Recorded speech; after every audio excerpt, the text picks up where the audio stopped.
Kasama ang libu-libong relihista. Personal na nakiisa sa trilyon peso march sa EDSA si Baguio City Mayor Benjamin Magalong kahapon. Inamin niya sa pagtitipon na nabigla siya sa lawak at lalim ng korupsyon sa gobyerno. Nagulat nga ako, alam ko it's widespread, it's massive, pero hindi ko akalain yung depth, level at magnitude ng corruption na sa sarili kong opinion, lumalabas na parang naging normal na. Naging kalakaran na kaysa yung tinatawag natin exception. Kumbaga, yung mga gumagawa ng katiwalian, parang way of life nila. Tilaan niya naging kabuhayan na o maliit na industriya na ito para sa mga gumagawa ng korupsyon na hindi na natatakot sa kahihinat na nito. They were just so comfortable doing it.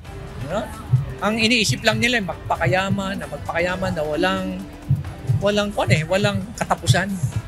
Giit ni Magalong na hindi sila magpapatumpik-tumpik sa investigasyon.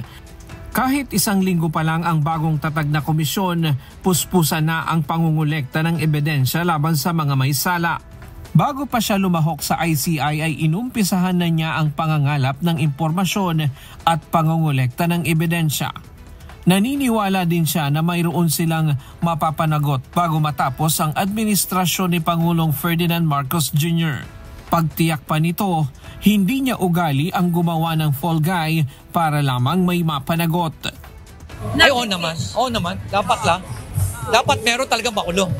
Dapat talagang merong makasuhan at dapat may managot at may makulong. Hindi fall guy? Ay, hindi.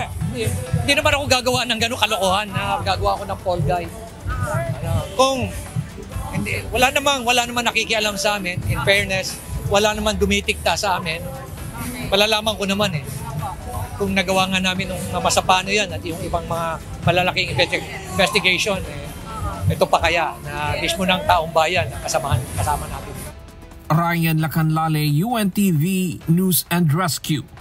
Diyos ang aming sandigan, serbisyo publiko ang aming pinahahalagahan.